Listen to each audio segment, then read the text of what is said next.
Assalamualaikum warahmatullahi wabarakatuh.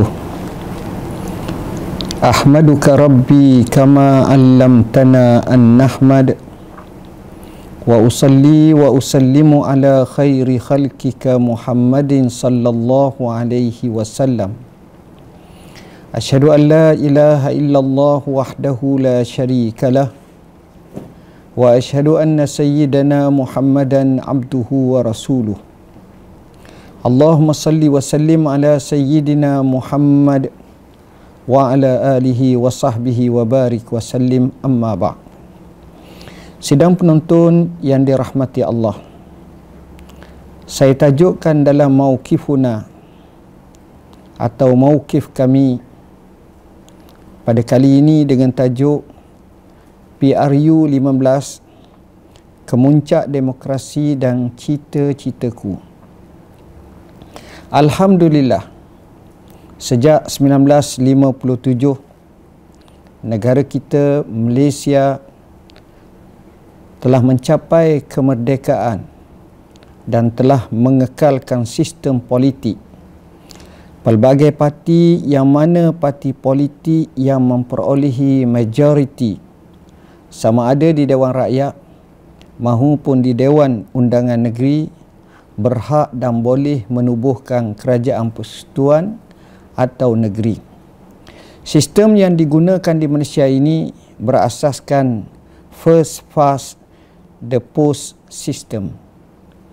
Antara tujuan pilihan raya umum seperti yang kita maklum adalah untuk menunaikan pelaksanaan kaedah perlembagaan dalam sistem demokrasi negara dan memilih kerajaan yang berwibawa, teguh, amanah, lagi berintegriti, bertanggungjawab dan mampu membina sebuah sistem tadbir urus dan tata kelola kerajaan yang cekap, telus serta amanah.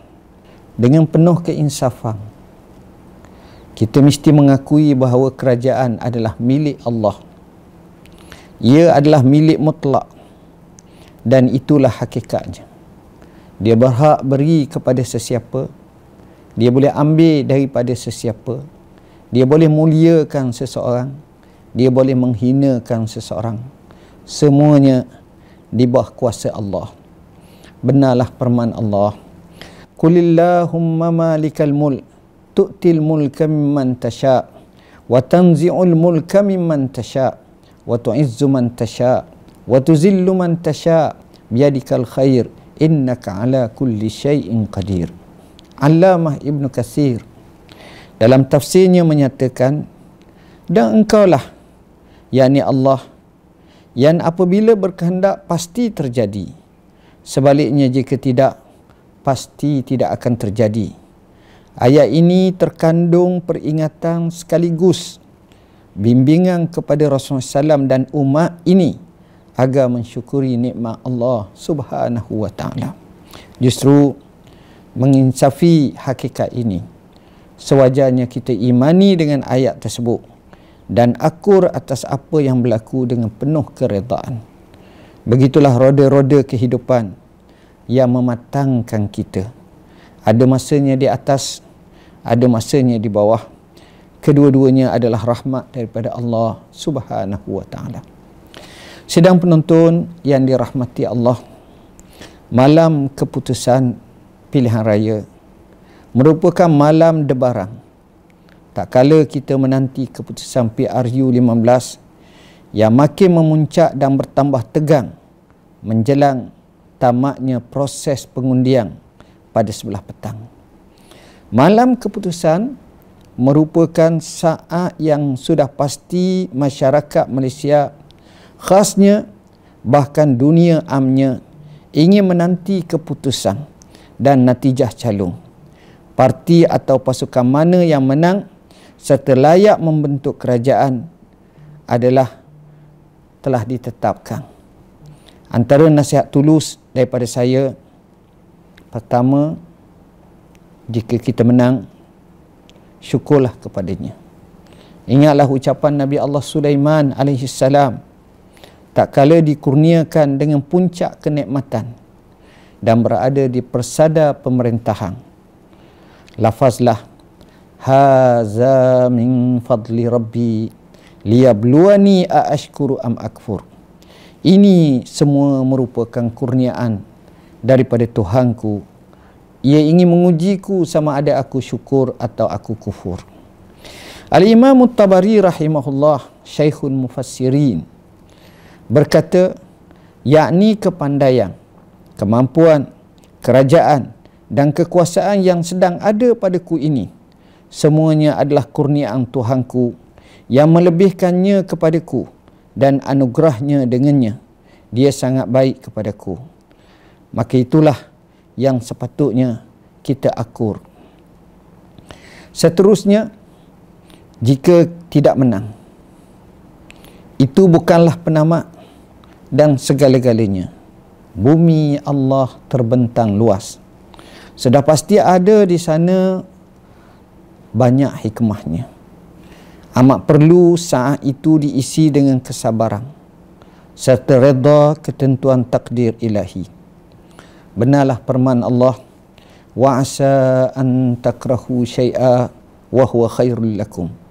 Boleh jadi kamu benci hal tersebut sedangkan ia baik bagi kamu. Ibnu Katsir berkata, semuanya ini boleh berlaku untuk semua perkara. Boleh jadi manusia menyukai sesuatu padahal tidak ada kebaikan dan maslahat sama sekali dalamnya. Allah mengetahui akhir sesuatu dari perkara kita. Allah mengkhabarkan dengan apa yang ada maslahat untuk dunia dan akhirat. Maka lakukanlah dan patuhkanlah segala titah perintahnya, nescaya kita beroleh petunjuk. Pembentukan kerajaan yang stabil, kukuh lagi ampuh dalam memimpin kerajaan Malaysia menjadi perkara utama. Saat yang sama, setiap pemimpin atau ahli parti atau warga Malaysia perlu merapatkan saf kedua-duanya.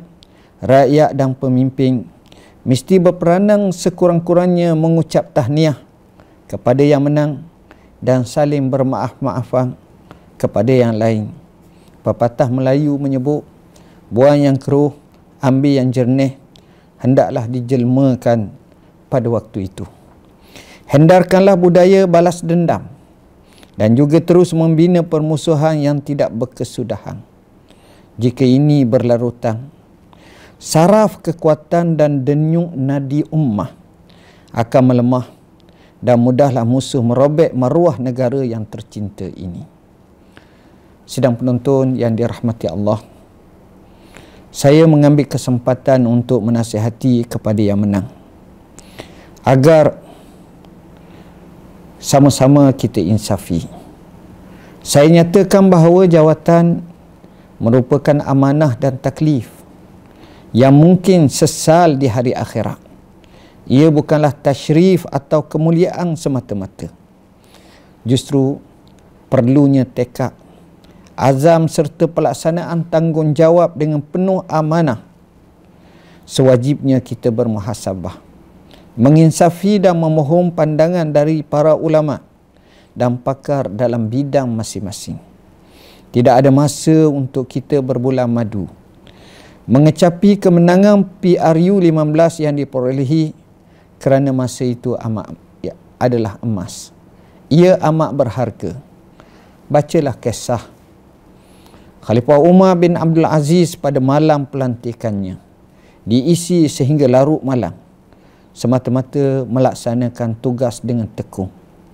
Kisah yang luar biasa ini patut ditulis dengan tinta emas. Firman Allah Ta'ala, fas'alu ahla zikri in kuntum la ta'lamun.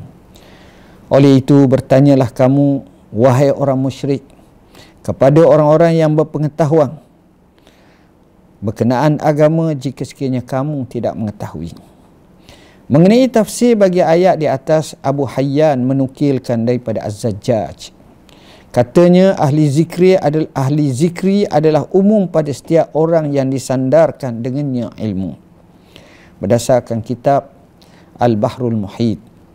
Justru mereka adalah yang pakar dalam bidang masing-masing.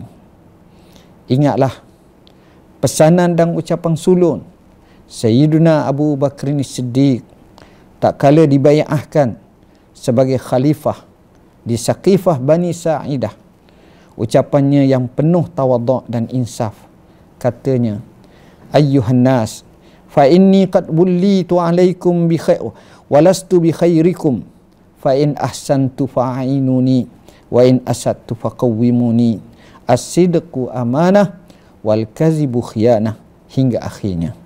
Maksudnya, hai manusia, sesungguhnya aku dilantik menjadi pemerintah pemimpin ke atas kamu, sedangkan hakikatnya aku bukanlah orang yang terbaik di kalangan kamu.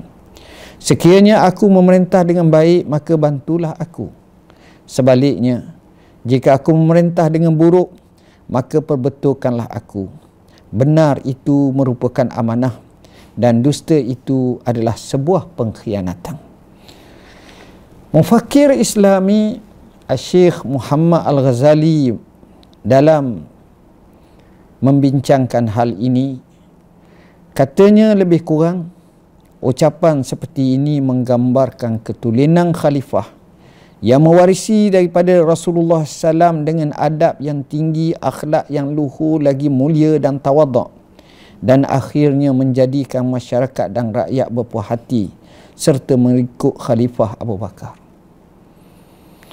Selain itu, jadikanlah apa yang berlaku pada kerajaan-kerajaan sebagai pengajaran dan juga teladan. Apa yang baik, teruskan dan beri penambahbaikan dan pengislahan. Apa yang buruk, usah diulangi dan terus untuk memperbaiki ke arah yang terbaik, dan itulah yang sepatutnya.